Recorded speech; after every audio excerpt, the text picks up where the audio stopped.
Hello friends, मेरा नाम है पिन। मैं आपका स्वागत करता हूं टॉप जीके क्लास में।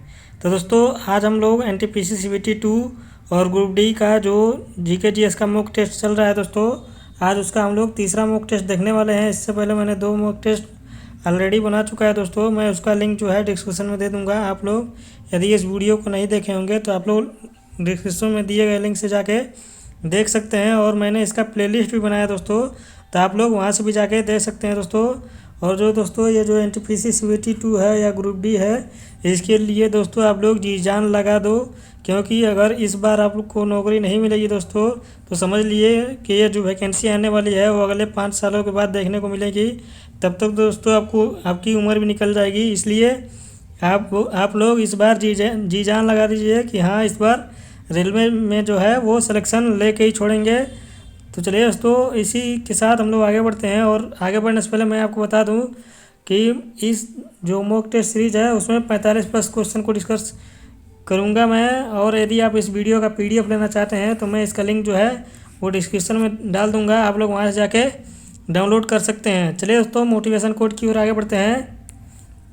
तो दोस्तों, आज का मोटिवेशन कोट है, करो या मरो बस डर से मत डरो। तो दोस्तों, या तो हार नहीं तो पार। इस बार दोस्तों आपको सिलेक्शन लेना ही है रेलवे में। तो आप लोग दोस्तों जी जान लगा दीजिए अपना, या तो करो या मरो। लेकिन आपको डर यदि लग रहा है कि नहीं, मेरी तैयारी नहीं हुई है तो मेरा नहीं होगा, तो दोस्तों पहले आप कर्म तो करो, फल की चिंता ना करो। गीता में भी ये कहा गया है दोस्तों।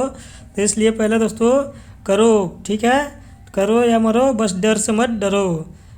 कि डर लग रहा है कि अब तक नहीं पढ़ाई की तो नहीं होगा मेरा सिलेक्शन, ऐसी बात नहीं है दोस्तों। अगर आप आज से भी पढ़ाई स्टार्ट कर देंगे तो आप निश्चित ही सफलता प्राप्त करेंगे दोस्तों।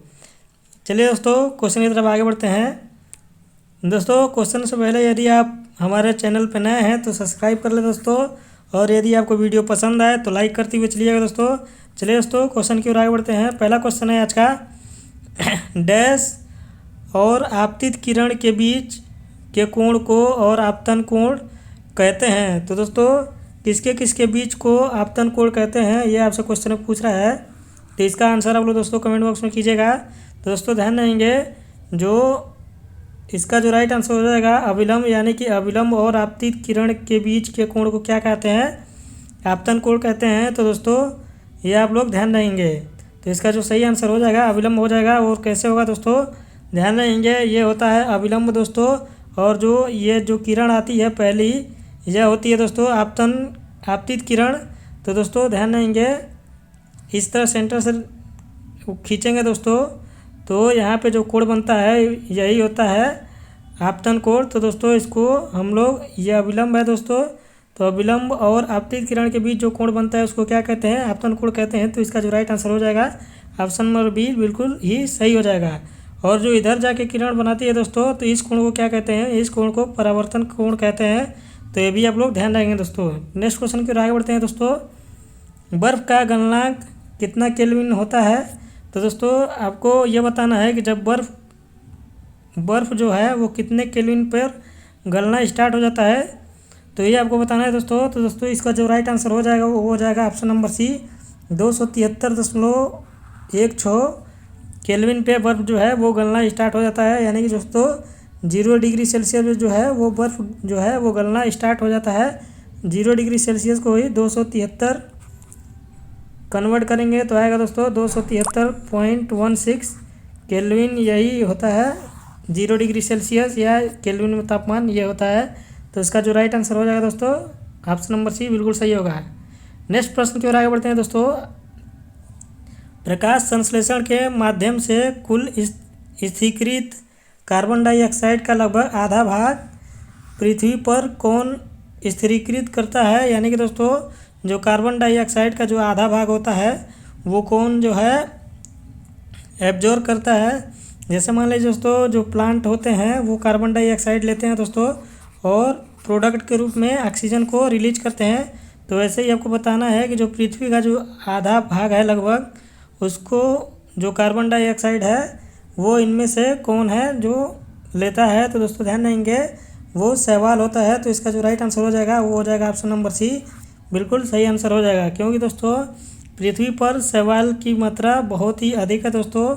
और ये कार्बन डाइऑक्साइड लेते हैं और ऑक्सीजन ये भी प्रोडक्ट के रूप में बाहर निकालते हैं। ये भी एक प्लांट ही है दोस्तों, ये जल में पाए जाते हैं दोस्तों।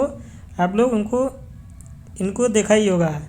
नेक्स्ट क्वेश्चन है आज का दोस्तों, टिड्डा, तितली, बिच्छू और झींगा सभी किस संघ के उदाहरण है या किस संघ से बिलोंग करते हैं दोस्तों? तो दोस्तों ध्यान देंगे, जिनके भी जुड़े हुए पैर पाए जाते हैं वो जो है आर्थ्रोपोडा संघ से बिलोंग करते हैं। तो इनका जो राइट आंसर हो जाएगा ऑप्शन नंबर सी, बिल्कुल सही आंसर हो जाएगा दोस्तों देखिएगा, जो टिड्डा होता है उसे उल्टा करके देखेंगे तो उनका जो पैर होता है दोस्तों वो आपस में जुड़ा रहता है ऐसे करके, ठीक है दोस्तों। और जो तितली होती है उसका भी पैर जुड़ा रहता है। बिच्छू को देखते ही हो दोस्तों, इसको उल्टा करके देखेंगे बिच्छू को तो इसका भी पैर इस तरह करके जुड़ा रहता है। तो इसलिए जो इसका राइट आंसर हो जाएगा ऑप्शन नंबर सी, बिल्कुल सही होगा। नेक्स्ट प्रश्न है दोस्तों आज का, तरलों द्वारा लगाए गए घर्षण बल को क्या कहते हैं? तो इसका जो राइट आंसर हो जाएगा दोस्तों, घर्षण कहते हैं दोस्तों, यानी कि जो तरल द्वारा जो घर्षण बल लगाया जाता है उसको हम घर्षण कहते हैं। तो ये दोस्तों आप लोग ध्यान देंगे, इसमें जो राइट आंसर हो जाएगा ऑप्शन नंबर ए, बिल्कुल सही हो जाएगा। दोस्तों ग्रुप डी में 25 नंबर की साइंस आती है, इसलिए मैंने पहले हम लोग 25 नंबर की साइंस देखेंगे 25 क्वेश्चन, उसके बाद से जीके जीएस का 25 क्वेश्चन देखेंगे। तो दोस्तों ये वीडियो आपके लिए बहुत ही इम्पोर्टेंट होने वाला है दोस्तों, तो इसलिए इसको लास्ट तक देखते रहिएगा दोस्तों। और यदि आप हमारे चैनल पर नए हैं तो सब्सक्राइब कर लें दोस्तों, और साथ में यदि आपको वीडियो पसंद आती है तो लाइक करते हुए चले दोस्तों, जिन्होंने अभी तक लाइक नहीं किया है। आज का नेक्स्ट प्रश्न है दोस्तों, धातुओं का वह गुण जिसके कारण उन्हें जो है पीट कर शीट के रूप में परिवर्तित किया जाता है वो क्या कहलाता है दोस्तों? तो ध्यान देंगे दोस्तों, पीट कर जो शीट के रूप में बनाया जाता है उस प्रोसेस को दोस्तों आघात वर्धनीयता कहते हैं। तो दोस्तों ध्यान देंगे, इसका जो राइट आंसर हो जाएगा ऑप्शन नंबर बी, बिल्कुल सही हो जाएगा दोस्तों यदि आपसे पूछ ले कि किस धातु की आघात वर्धनीयता जो है वो सबसे अधिक होती है, तो दोस्तों याद रखेंगे जो सोना का जो आघात वर्धनीयता है यानी कि तन्यता क्षमता जो है वो सबसे अधिक होता है। इसको दोस्तों आप लोग जितना पीटेंगे वो उतना ही पतला एक शीट के रूप में परिवर्तित होता जाएगा। नेक्स्ट क्वेश्चन है दोस्तों आज का, पेनिसिलिन की खोज किसने की? तो दोस्तों इसका जो राइट आंसर हो जाएगा वो हो जाएगा option number C, Alexander Fleming ने जो है दोस्तों वो पेनिसिलिन की खोज किए थे। तो ये आप लोग दोस्तों ध्यान देंगे। और दोस्तों यदि पूछ ले कि चेचक का टीका किसने खोजा था, तो उसका एडवर्ड जेनर जो है वो चेचक का टीका खोजा था। और यदि आपसे पूछ ले कि परमाणु मॉडल किसने दिया था, तो वो दोस्तों नील्स बोर हो जाएंगे, इन्होंने परमाणु मॉडल दिया था। तो ये दोस्तों आप लोग ध्यान देंगे। नेक्स्ट क्वेश्चन की ओर आगे बढ़ते हैं दोस्तों, कॉपर सल्फेट की लोहे के साथ अभिक्रिया कराने से आयरन सल्फेट और डैश बनता है। तो दोस्तों ध्यान देंगे, यदि आप कॉपर सल्फेट यानी कि CuSO4 को जो है वो आयरन सल्फेट यानी कि FeSO4 के साथ अगर अभिक्रिया करेंगे दोस्तों तो आपको क्या मिलता है, सॉरी दोस्तों, यदि आप कॉपर सल्फेट और क्या बोला है दोस्तों आयरन के साथ यानी कि दोस्तों केवल Fe के साथ अभिक्रिया करेंगे तो आपको क्या मिलेगा दोस्तों? तो मिलेगा आयरन सल्फेट यानी कि FeSO4 मिलेगा। और बचेगा क्या दोस्तों, यहाँ से कॉपर बच जाएगा। तो दोस्तों जो कॉपर है इसके बाद में मिलता है यानी कि आयरन सल्फेट और आपको कॉपर मिलेगा। तो इसका जो राइट आंसर हो जाएगा ऑप्शन नंबर डी, बिल्कुल सही हो जाएगा दोस्तों। तो इसको आप लोग ध्यान रखेंगे दोस्तों। नेक्स्ट प्रश्न है दोस्तों आज का, रक्त वाहिनियों में रक्त को जमने से रोकने वाले हिम्पैरिन का निर्माण कहाँ होता है? तो दोस्तों ये एक प्रोटीन है, हिम्पैरिन प्रोटीन, जो कि दोस्तों शरीर में रक्त का थक्का न जमने में मदद करता है। क्योंकि दोस्तों अंदर अगर आपके शरीर के अंदर अगर ब्लड जो है वो जम जाएगा तो दोस्तों मनुष्य की डेथ हो जाएगी। तो जो यही प्रोटीन है दोस्तों हिम्पैरिन, जिसके कारण जो शरीर के अंदर जो है वो थक्का नहीं जमता है, ब्लड चारों ओर फ्लो करता है, ठीक है दोस्तों। और यदि एक और है दोस्तों प्रोटीन जिसका नाम है फाइब्रिनोजन, इसका भी नाम आप लोग ने सुना होगा। तो जो फाइब्रिनोजन होता है दोस्तों वो रक्त के थक्का जमाने में मदद करता है, जो कि दोस्तों यदि आपको कहीं चोट लग जाती है तो वहाँ से रक्त जब बहने लगता है तो दोस्तों देखते हैं कि कुछ समय बाद जो है वो रक्त बंद हो जाता है। तो उसको रक्त का थक्का जमाने में फाइब्रिनोजन नामक प्रोटीन जो है वो मदद करता है। तो दोस्तों ध्यान देंगे जो इनका निर्माण होता है वो कहाँ होता है, तो उनका निर्माण जो है वो लीवर या यकृत में होता है। तो इसका आंसर ऑप्शन नंबर ए बिल्कुल सही हो जाएगा। चलिए दोस्तों नेक्स्ट क्वेश्चन की ओर आगे बढ़ते हैं। नेक्स्ट क्वेश्चन अपना, किसी चालक द्रव्य में विद्युत धारा प्रवाहित होने पर डैश होती है। तो दोस्तों आपको बताना है कि जो कोई यदि चालक द्रव्य है उसमें विद्युत धारा का प्रवाह हो रहा है तो वो किसके कारण होता है। तो दोस्तों ध्यान देंगे किसी चालक द्रव्य में, यहाँ पे दोस्तों चालक क्या है, द्रव्य है। तो दोस्तों ध्यान देंगे इसका जो राइट आंसर हो जाएगा ऑप्शन नंबर डी, रासायनिक अभिक्रिया के कारण जो द्रव्य में जो होता है वो जो है अब विद्युत धारा यानी कि इलेक्ट्रिसिटी का प्रवाह होता है। ठीक है दोस्तों, यदि यहाँ पे सॉलिड पूछ लेता तो उसका जो राइट आंसर हो जाएगा दोस्तों, भौतिक अभिक्रिया के कारण इसका जो है वो करंट फ्लो होती है। तो यदि यहाँ पे सॉलिड होता तो दोस्तों द्रव्य दिया है तो इसलिए इसका जो राइट आंसर हो जाएगा ऑप्शन नंबर डी बिल्कुल सही हो जाएगा। चलिए दोस्तों नेक्स्ट क्वेश्चन की ओर आगे बढ़ते हैं। नेक्स्ट क्वेश्चन है अपना, जब मेरिस्मेटिक अस्थायी उत्तकों के बीच होता है तब उसे कौन सा मेरिस्मेटिक कहते हैं। तो दोस्तों ध्यान देंगे उसे अंतर्वेशी मेरिस्मेटिक टिश्यू कहते हैं। तो दोस्तों ध्यान देंगे जो मेरिस्मेटिक टिश्यू जो होते हैं ये उत्तकों के यानी कि ये एक टिश्यू हो गया दोस्तों, ये एक टिश्यू हो गया। तो जो इसके बीच में पाया जाता है उसको दोस्तों अंतर्वेशी मेरिस्मेटिक टिश्यू कहा जाता है। तो ये दोस्तों आप लोग ध्यान रखेंगे। नेक्स्ट क्वेश्चन की ओर आगे बढ़ते हैं दोस्तों, औसत वेग का सूत्र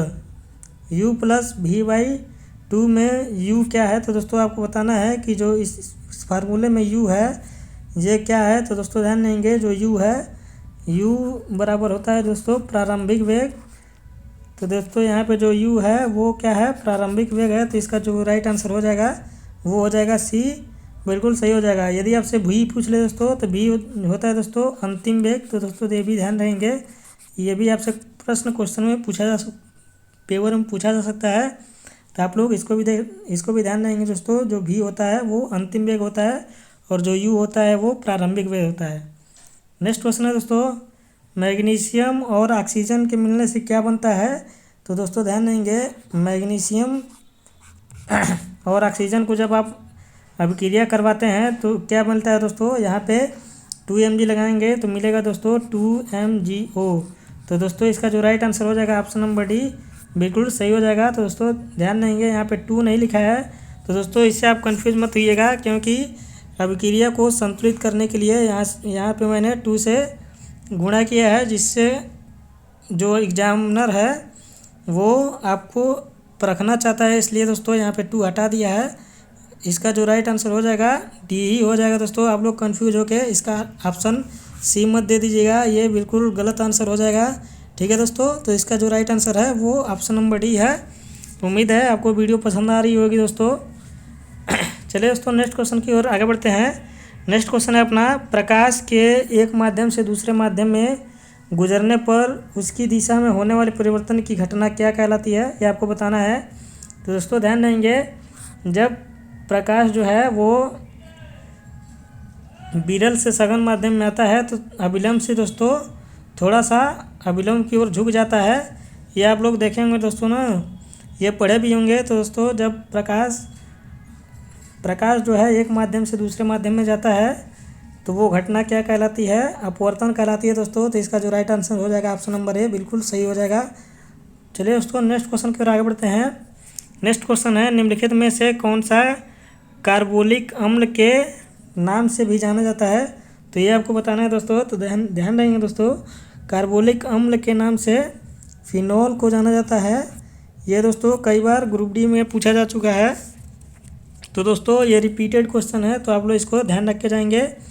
नेक्स्ट क्वेश्चन है दोस्तों, ध्वनि की तीव्रता का एसआई मात्रा क्या होता है। तो दोस्तों ध्यान देंगे जो ध्वनि की तीव्रता का एसआई मात्रा होता है वो डेसिबल होता है। तो इसका जो राइट आंसर हो जाएगा ऑप्शन नंबर ए बिल्कुल सही होगा। नेक्स्ट प्रश्न है दोस्तों आज का, नीले तथा हरे रंग के मिश्रण से कौन सा रंग प्राप्त होता है, ये आपको बताना है दोस्तों। तो ध्यान रखेंगे जब आप नीले और हरा रंग को मिलाएंगे तो आपको सियान कलर मिलता है। तो इसका जो राइट आंसर हो जाएगा ऑप्शन नंबर ए बिल्कुल सही हो जाएगा। आज का नेक्स्ट क्वेश्चन है दोस्तों, गहरे समुद्र में गोताखोरों के लिए प्रयुक्त ऑक्सीजन में निम्नलिखित में से कौन सी गैस मिलाई जाती है। तो दोस्तों ध्यान देंगे, जो गोताखोर होते हैं यानी कि पानी में तैरने वाले दोस्तों, जो वो पीठ पे जो ऑक्सीजन सिलेंडर रखे होते हैं उसमें दोस्तों दो गैसों का मिश्रण होता है, एक तो ऑक्सीजन होता है दोस्तों और दूसरा हीलियम होता है। तो इसका जो राइट आंसर हो जाएगा ऑप्शन नंबर बी बिल्कुल सही हो जाएगा। नेक्स्ट क्वेश्चन है दोस्तों, डीएनए का असंक्षिप्त रूप, असंक्षिप्त मतलब दोस्तों इसका फुल फॉर्म आपको बताना है। तो दोस्तों ध्यान देंगे, जो डीएनए का फुल फॉर्म होता है दोस्तों मैंने इसके पहले वाली वीडियो में बताया है। तो दोस्तों इसका जो राइट आंसर हो जाएगा ऑप्शन नंबर डी बिल्कुल सही हो जाएगा। D oxy ribo nucleic acid होता है। और दोस्तों आपसे आरएनए का अगर आप पूछ ले फुल फॉर्म तो वो होता है दोस्तों राइबो न्यूक्लिक एसिड होता है। तो दोस्तों आप लोग इसको ध्यान रखेंगे, ठीक है दोस्तों, ये बहुत ही मोस्ट इंपॉर्टेंट है दोस्तों, रिपीटेड क्वेश्चन है तो आप लोग इसको ध्यान देंगे। नेक्स्ट क्वेश्चन है दोस्तों, निम्नलिखित में से किसे चादर के आकार में परिवर्तित नहीं किया जा सकता। तो दोस्तों ध्यान देंगे, इसमें से जो है सोना का भी आप लोग चादर के आकार में परिवर्तित कर सकते हैं, चांदी भी हो सकता है, एल्युमिनियम भी हो सकता है, लेकिन दोस्तों जो पोटेशियम होता है इसको आप चादर के आकार के रूप में नहीं परिवर्तित कर सकते हैं। दोस्तों पोटेशियम से रिलेटेड एक क्वेश्चन पूछा जाता है कि वह कौन सी धातु है जिसे आप चाकू से काट सकते हैं आसानी से। तो दोस्तों ध्यान देंगे, वो है पोटेशियम और एक है दोस्तों सोडियम। ये दोस्तों बहुत बार क्वेश्चन पूछा जाता है कि किस धातु को आप चाकू से काट सकते हैं, तो या तो दोस्तों उसमें पोटेशियम दिया हुआ या सोडियम दिया हुआ है। तो दोस्तों ध्यान देंगे, दोनों को हम चाकू से आसानी से काट सकते हैं। और दोस्तों एक और क्वेश्चन पूछा जाता है कि किस धातु को मिट्टी के तेल यानी कि केरोसिन ऑयल में रखा जाता है।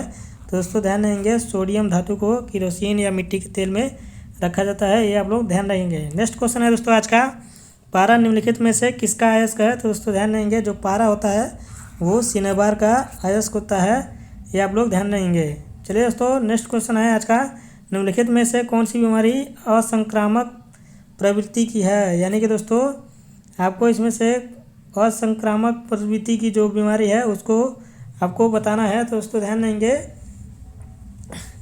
जो असंक्रामक बीमारी है वो है दोस्तों कर्क रोग। दोस्तों ध्यान देंगे, जो कर्क रोग होता है वो वंशानुगत होता है यानी कि अनुवांशिक होता है। तो दोस्तों आप लोग इसको ध्यान रखते हैं। और बाकी ये जो सारी बीमारी हैं वो असंक्रामित हैं। तो दोस्तों आप लोग इसको इस तरह करके याद कर सकते हैं। तो इसका जो राइट आंसर हो जाएगा ऑप्शन नंबर डी बिल्कुल सही हो जाएगा। नेक्स्ट क्वेश्चन है दोस्तों आज का, प्रकाशिक तंतु निम्नलिखित में से प्रकाश के किस सिद्धांत पर कार्य करता है। तो दोस्तों ध्यान देंगे, जो प्रकाशिक तंतु होता है दोस्तों वो पूर्ण आर्थिक परिवर्तन के सिद्धांत पर कार्य करता है। तो इसका जो राइट आंसर हो जाएगा ऑप्शन नंबर डी बिल्कुल सही हो जाएगा। नेक्स्ट क्वेश्चन है दोस्तों, निम्नलिखित में से कौन सा एक अपर रूप जो है अपर रूप का उदाहरण नहीं है। तो आपको बताना है दोस्तों। तो दोस्तों ध्यान देंगे, जो हीरा है, ग्रेफाइट है, ये दोस्तों कार्बन के अपर रूप है। और जो ओजोन है दोस्तों, ये जो है ये ऑक्सीजन का अपर रूप है। तो दोस्तों आप लोग ध्यान देंगे, और जो ओजोन का सिंबल होता है दोस्तों ये भी कई बार पूछा जाता है। तो इसका जो होता है O3 होता है, इसको इससे डिनोट किया जाता है। तो दोस्तों ध्यान देंगे, ये तीनों तो जो है वो अपर रूप हैं, लेकिन दोस्तों जो स्टील है ये अपर रूप नहीं है। तो इसलिए जो इसका जो राइट आंसर हो जाएगा वो हो जाएगा दोस्तों स्टील, बिल्कुल सही आंसर हो जाएगा दोस्तों। इस क्वेश्चन का जो राइट आंसर हो जाएगा वो हो जाएगा स्टील, ठीक है दोस्तों। बाकी ये तीनों जो हैं दोस्तों वो किसी न किसी के अपर रूप या एलोट्रोप हैं, ठीक है दोस्तों। तो साइंस का दोस्तों लास्ट क्वेश्चन है। इसके बाद हम लोग जर्नल नॉलेज के बारे में डिस्कस करेंगे, 25 क्वेश्चन इसके बाद दोस्तों। तो आप लोग लास्ट तक बने रहें वीडियो में। और आपको वीडियो पसंद आ रही हो दोस्तों तो लाइक करते हुए चले दोस्तों।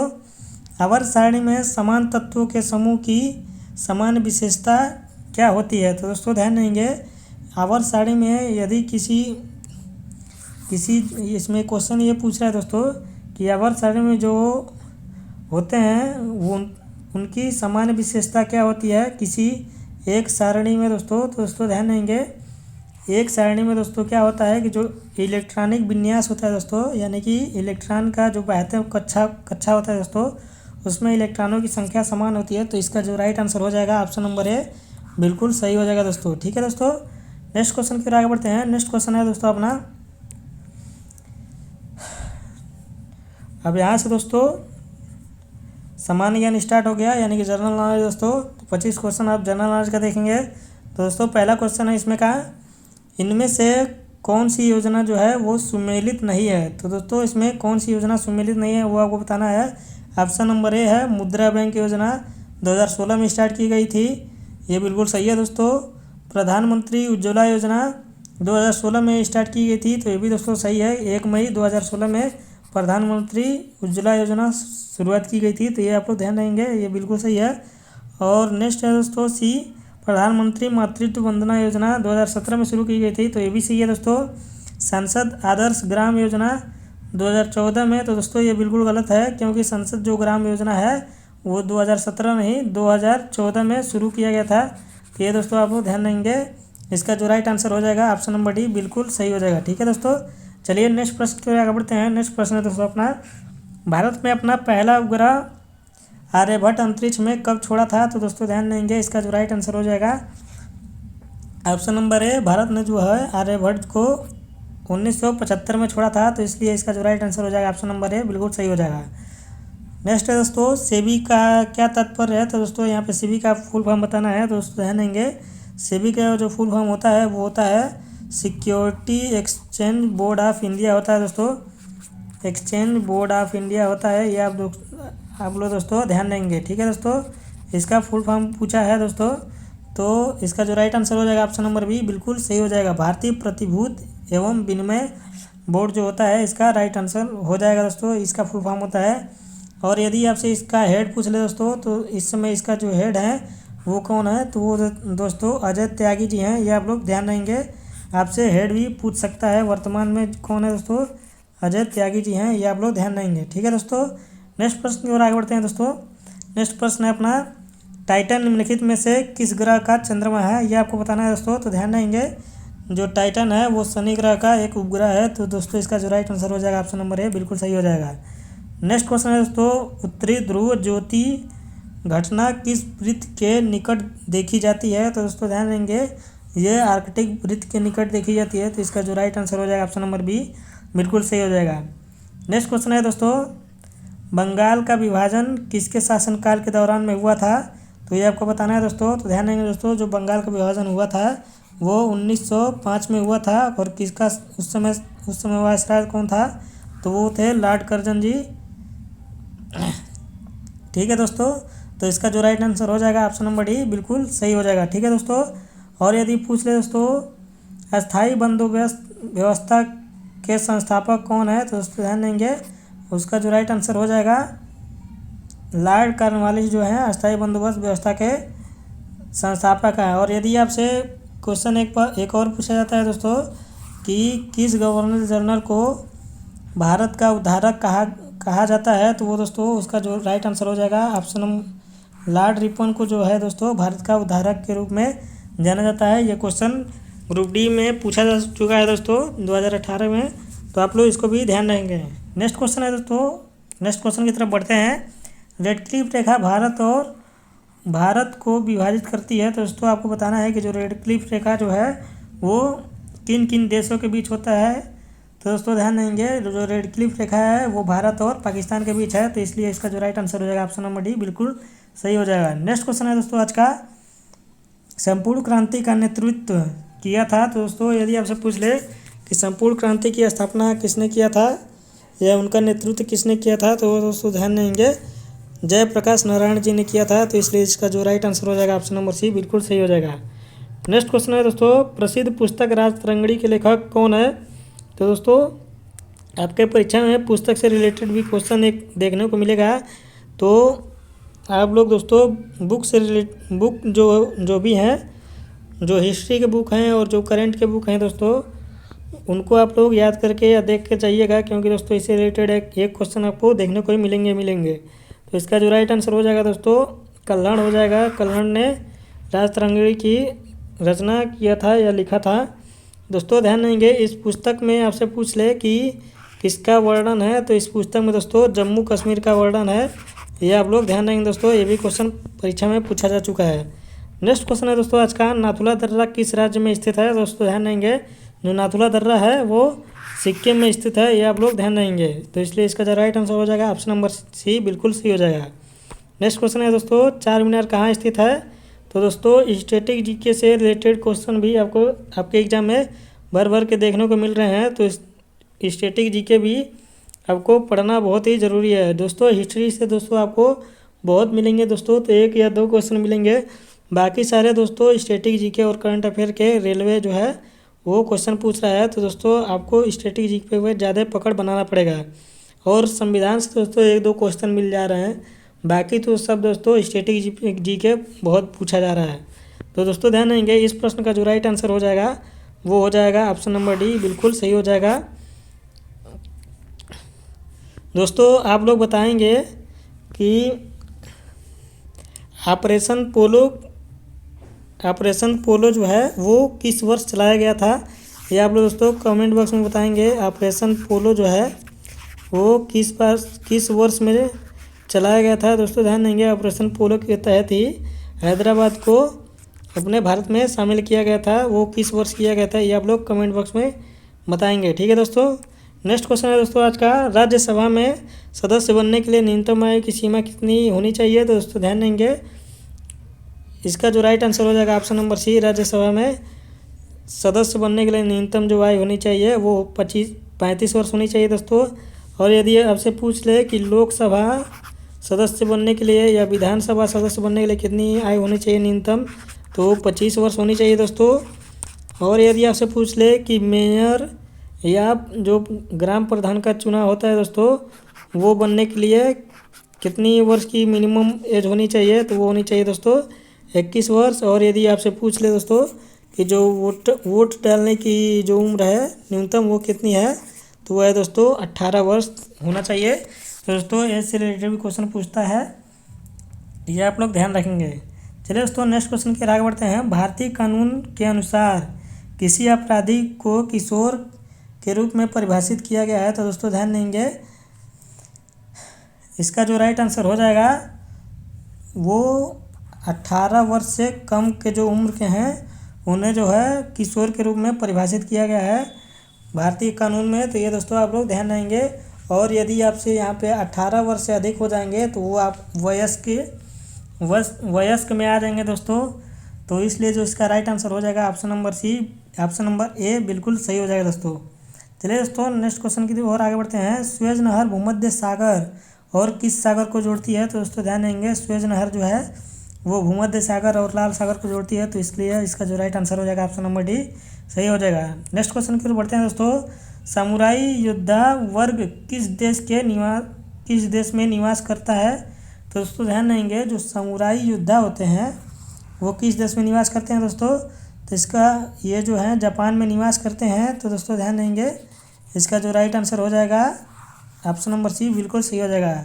और दोस्तों ध्यान देंगे, जो जापान की राजधानी कौन सी है दोस्तों? तो जापान की राजधानी है टोक्यो, जहाँ पे दोस्तों पैरा ओलंपिक हुआ है। तो ये दोस्तों आप लोग ध्यान देंगे। और जो यहाँ का संसद है दोस्तों, तो यहाँ के संसद का क्या नाम है? तो यहाँ के संसद का नाम है डाइट। तो दोस्तों ये भी आपको ध्यान देंगे। यदि आपसे पूछ ले कि जापान का संसद का नाम क्या है दोस्तों, ये SSC CHSL रेलवे जो भी एग्ज़ाम होते हैं ये कई बार क्वेश्चन पूछा जा चुका है। तो दोस्तों ये भी आप लोग ध्यान देंगे।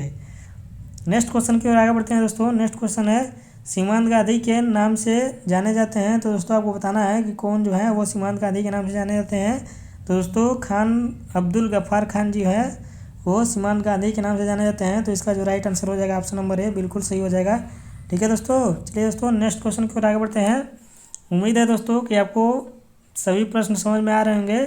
और दोस्तों जो आपको प्रश्न नहीं आ रहे हैं उसको दोस्तों एक कॉपी बना लीजिएगा, जो नहीं आ रहे हैं उसको आप लोग नोट करते हुए चलिएगा और बस एक बार रिवाइज कर लेंगे दोस्तों, तो ये प्रश्न आपको याद हो जाएंगे। और एग्ज़ाम में आपको यदि ऐसे प्रश्न आपको दिखेंगे तो आप बिल्कुल राइट आंसर करके आएंगे दोस्तों।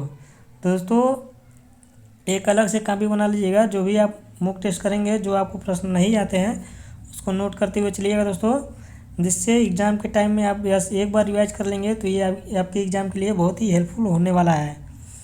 आज का नेक्स्ट क्वेश्चन है दोस्तों, भारत का सर्वाधिक कोयला उत्पादक राज्य कौन सा है? तो ये आपको बताना है कि कहाँ पे जो है वो सर्वाधिक कोयला उत्पादित किया जाता है तो वो है दोस्तों झारखंड। तो दोस्तों ध्यान देंगे झारखंड में सबसे अधिक कोयला उत्पादित किया जाता है, तो इसलिए इसका जो राइट आंसर हो जाएगा ऑप्शन नंबर बी बिल्कुल सही हो जाएगा। नेक्स्ट क्वेश्चन है दोस्तों, विश्व के किस देश में डाकघरों की संख्या सर्वाधिक है? तो दोस्तों ध्यान देंगे जो सबसे अधिक डाकघर है वो कहाँ है दोस्तों, तो वो है अपने भारत में। तो इसके लिए इसका जो राइट आंसर हो जाएगा ऑप्शन नंबर डी बिल्कुल सही हो जाएगा। नेक्स्ट क्वेश्चन है दोस्तों आज का सेकेंड लास्ट, कि कौन सा देश भारत का सबसे बड़ा व्यापारिक साझेदार है? तो दोस्तों ध्यान देंगे व्यापारिक साझेदार के रूप में जो है वो चीन जो है वो सबसे बड़ा देश है भारत के लिए व्यापारिक साझेदार के रूप में, क्योंकि दोस्तों चीन से ही ज़्यादा हम लोग आयात करते हैं दोस्तों और निर्यात भी करते हैं। तो इसलिए इसका जो राइट आंसर हो जाएगा ऑप्शन नंबर सी बिल्कुल सही हो जाएगा दोस्तों। और आज का जो लास्ट क्वेश्चन है दोस्तों, निम्नलिखित में से बेमेल को चुनना है, यानी कि इसमें से कौन सा विषम है दोस्तों या मेल नहीं खाता, तो उसको आपको चुनना है दोस्तों। तो दोस्तों ऑप्शन नंबर ए है मॉलीवुड, बी है बॉलीवुड और सी है टॉलीवुड और सी है दोस्तों हॉलीवुड और डी है टॉलीवुड। तो दोस्तों इसमें से जो भिन्न होगा वो कौन सा होगा दोस्तों, तो वो हो जाएगा दोस्तों हॉलीवुड जो है वो भिन्न होगा। कैसे दोस्तों, मैं आपको बता देता हूँ कि ये जो तीनों हैं दोस्तों, ये तीनों के तीनों ही इंडिया के जो है वो फिल्म इंडस्ट्री है, यानी कि मॉलीवुड भी इंडिया का ही फिल्म इंडस्ट्री है। बॉलीवुड आप तो जानते ही हैं और टॉलीवुड आप तो जानते ही हैं। टॉलीवुड यानी कि तमिल से जो फिल्में बनती है दोस्तों, कन्नड़ वन्नड़ बनती है, वो सब इसी में आती हैं। तो दोस्तों ये तीनों इंडिया की फिल्म है, जबकि ये जो हॉलीवुड है वो विदेशी इंडस्ट्री का फिल्म है। तो ठीक है दोस्तों, इसका जो राइट आंसर हो जाएगा ऑप्शन नंबर सी। उम्मीद है आपको ये सब प्रश्न जो है वो समझ में आए होंगे। तो दोस्तों आपको यदि ये प्रश्न समझ में आए तो दोस्तों लाइक ज़रूर करें दोस्तों। और दोस्तों अंत में मोटिवेशनल कोट के साथ इस क्लास को समाप्त करेंगे दोस्तों, कि करो या मरो बस डर से मत डरो दोस्तों। तो आप लोग दोस्तों इसी को अपना ध्येय वाक्य बना के रोज़ाना, अगर आप डिप्रेशन में जाते हैं या आपको डिप्रेशन में जाते हैं दोस्तों, तो आप लोग बस इसी लाइन को एक बार याद कर लीजिएगा। आप दोस्तों आपके में इतनी ऊर्जा आ जाएगी कि आप फिर से पुनः खड़े होंगे और अपने तैयारी को अधिक से अधिक मजबूत करेंगे और परीक्षा में अच्छा से अच्छा स्कोर करेंगे। तो दोस्तों इसको ज़रूर ध्यान देंगे, या तो इस बार आर या तो पार या तो रेलवे की नौकरी लेके ही रहेंगे दोस्तों, और छोड़ेंगे तो बिल्कुल नहीं। तो ठीक है दोस्तों, आप लोग इसी मोटिवेशन कोट के साथ अपनी पढ़ाई को जारी रखे रहिए। चलिए दोस्तों, और यदि आपको वीडियो पसंद आए दोस्तों तो लाइक करें और अपने दोस्तों के पास ज़्यादा से ज़्यादा शेयर करें दोस्तों, ताकि आपको दोस्तों को भी मदद मिल सके।